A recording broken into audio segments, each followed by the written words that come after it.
Yeah, so Carol, an unusual situation to be sure to have them issue a statement. They said we would never normally do this when we're talking about a response to fan rumors, essentially. But they decided that this is such an iconic character that they're going to do that. And they've said definitively no digital recreations will be used for future movies when it comes to Princess Leia. I'm going to give you a look at what else they said in their statement. She was our princess, our general, and more importantly, our friend. We are still hurting from her loss. So then they went on to say about Carrie Fisher, we cherish her memory and legacy as Princess Leia, and we will always strive to honor everything she gave to Star Wars.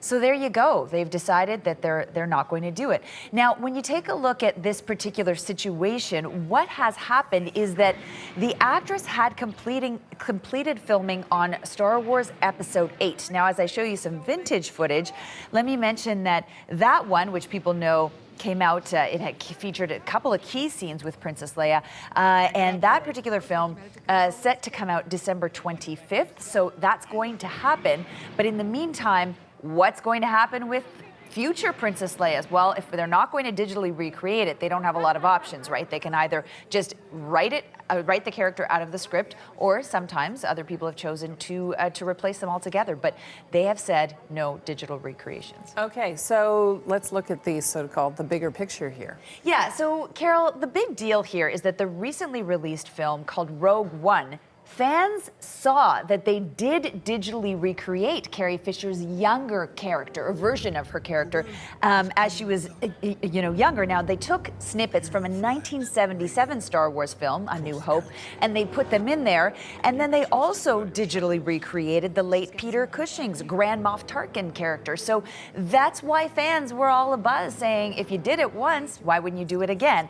That's what got the ball rolling. But, when you look at other examples and other huge franchises, what did they decide to do? I'm going to give you a look at Harry Potter, because a lot of people were aghast. They were thinking, wow, how could we possibly replace Albus Dumbledore?